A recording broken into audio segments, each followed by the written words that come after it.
अस्सलाम वालेकुम एवरीवन।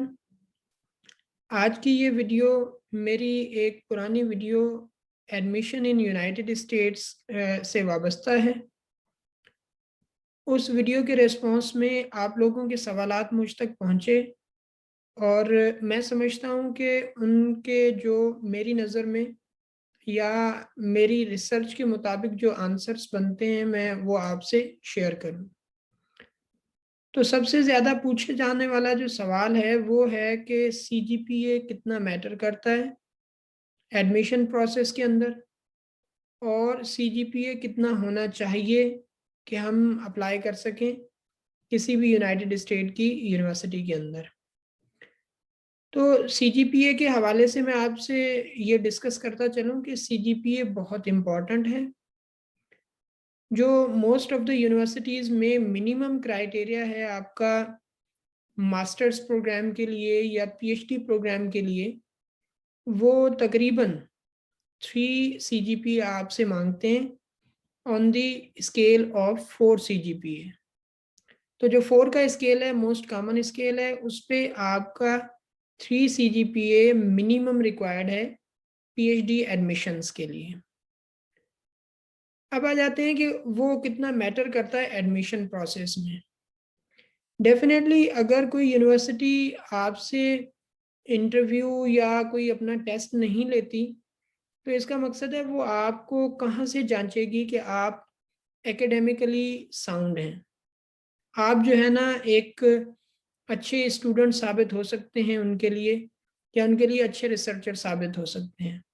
तो वो आपकी जो है ना सीजीपीए ही उन्हें बताती है कि ये स्टूडेंट जो है इन द पास्ट किस तरह से परफॉर्म कर चुका है और हम इससे कितनी एक्सपेक्टेशन रख सकते हैं। अब वो स्टूडेंट्स, वो लोग जो जिनका सीजीपीए 3 से कम है, तो वो क्या अब अप्लाई करें ही ना, या उनके कोई एडमिशन के चांसेस नहीं है? नहीं, ऐसा भी नहीं है, आप अप्लाई कर सकते हैं। आपकी अगर सीजीपीए कम है मिनिमम रिक्वायरमेंट से, तो सबसे पहले तो आपको जो है उस डिपार्टमेंट से या उस यूनिवर्सिटी की जो एडमिशन ऑफिस है, वहाँ पे राब्ता करके आपको ये चीज़ कंफर्म करनी होगी कि वो आपकी एप्लीकेशन कंसिडर भी करेंगे या नहीं। अगर वो कहते हैं कि ठीक है आप अप्लाई कर दें, तो समझें कि आपकी कंसिडरेशन के चांसेस हो सकते हैं। लेकिन जो आपका सीजीपीए कम है, उसको फिर कंपेंसेशन मिले किसी और तरफ से। मतलब आपका जीआरई बहुत आउटस्टैंडिंग हो, जीआरई आपका बहुत अच्छा हो, और उसके साथ साथ टॉयफल आपका अच्छा हो। टॉयफल तो एक लैंग्वेज है, लेकिन फिर भी अगर उसमें आपका स्कोर अच्छा है तो भी वो जो है ना इम्पैक्ट करता है। और जीआरई और टॉयफल के साथ साथ आपके रिकमेंडेशन लेटर्स अच्छे हों, जो आपका एसओपी हो वो बहुत ही आउटस्टैंडिंग हो। मतलब ये सारी चीज़ें जो हैं आपकी अगर अच्छी हैं, तो आपका जो सीजीपीए वाला गैप है वो फिलअप हो सकता है, और आपको एडमिशन जो है ना किसी अच्छी यूनिवर्सिटी में मिल सकता है। तो कुल मिला के हम अगर कंक्लूड करें तो ऐसा है कि आपका जो सीजीपीए वो मिनिमम क्राइटेरिया से ज़्यादा होना चाहिए। अगर ज़्यादा नहीं है तो आपकी जो दूसरी साइट्स हैं, जो मैं आपको गिनवा चुका हूँ, उनमें आप आउटस्टैंडिंग हो, तो आपके लिए जो है ना एडमिशन के चांसेस अच्छे हो सकते हैं। अब आ जाते हैं जीआरई पे। तो जीआरई स्कोर बिल्कुल मैटर करता है। जीआरई की बेसिस पे ही यहाँ पे एडमिशन ज़्यादातर मिलते हैं, और वो जीआरई स्कोर कितना होना चाहिए उसके लिए तो कुछ नहीं कहा जा सकता, क्योंकि वो यूनिवर्सिटी टू यूनिवर्सिटी डिपेंड करता है। आपको किसी भी यूनिवर्सिटी में जो मिनिमम रिक्वायरमेंट है या थ्रेशोल्ड है, वो किसी में मिलेगी, किसी में नहीं मिलेगी। तो जो मिनिमम थ्रेशोल्ड एवरेज बेसिस पे है वो है 300 जीआरई जर्नल का।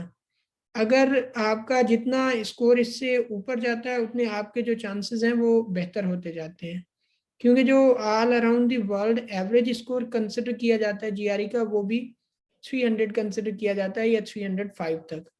तो इस लिहाज से अगर आपका 300 प्लस है, तो इसका मकसद है आप एवरेज में हैं, और जितना आप उससे ऊपर जाते जाएंगे तो उतने आपके जो है ना चांसेस बढ़ते जाएंगे। और मैं आपको रेकमेंड करूंगा कि आपका 320+ अगर स्कोर होता है तो आपके जो है बेस्ट यूनिवर्सिटीज़ में एडमिशन होने के चांसेस जो है ना वो बढ़ जाते हैं। एक और सवाल ये था कि जीआरई सब्जेक्ट जो है वो यूनिवर्सिटीज़ में रिक्वायर्ड है। वो यूनिवर्सिटीज़ में जो है ऐसा कह लें कि बहुत सख्ती से रिक्वायर्ड नहीं है। कुछ यूनिवर्सिटीज़ हैं जो कि बेस्ट कह लें आप, बेस्ट यूनिवर्सिटीज़ उनमें रिक्वायर्ड है। और वो जो है ना अगर आप सब जीआरई सब्जेक्ट नहीं देते तो वो आपको जो है कंसिडर नहीं करते, मतलब उनकी एडमिशन पॉलिसी के अंदर जो है ना वो एक एज अ मैंडेटरी इंग्रेडिएंट की तरह शामिल है। लेकिन जो ज़्यादातर यूनिवर्सिटीज़ हैं उनको आप अगर देते हैं तो ये आपकी एक एडवांटेज है। अदरवाइज़ सारी यूनिवर्सिटीज़ में जो है ना नेसेसरी नहीं है कि जीआरई सब्जेक्ट वो ले रही हों। जो हाई रैंकिंग वाली यूनिवर्सिटीज़ हैं असल में उनमें क्या है कि ज़्यादा लोग अप्लाई करते हैं, तो ज़्यादा लोग अप्लाई करने की वजह से वहाँ पे कंपटीशन भी ज़्यादा होता है। तो उनको जो कैंडिडेट्स हैं उनको सॉर्ट आउट करने में जो जीआरई सब्जेक्ट है वो भी मदद करता है कि आपके पास 320 से लेके 30 तक या इससे भी आगे भी होते हैं कि 40 तक भी कुछ कैंडिडेट्स का जीआरई स्कोर होता है। तो अब वो जीआरई जर्नल पे तो अच्छा परफॉर्म कर रहे हैं, लेकिन वो यूनिवर्सिटीज़ ये भी चाहती हैं कि ये बंदा सब्जेक्ट में जो है ना कितना अच्छा है ऑल अराउंड दी वर्ल्ड के हिसाब से। ऐसा नहीं कि आपके जो ग्रेड्स हैं सीजीपीए वो तो 4/4 आ रहा है, वो तो आपकी यूनिवर्सिटी में आपने compete किया ना। जो जीआरई सब्जेक्ट है वो ऑल अराउंड दी वर्ल्ड जितने भी लोग दे रहे होते हैं उनके हिसाब से आपका वो स्कोर आ रहा होता है।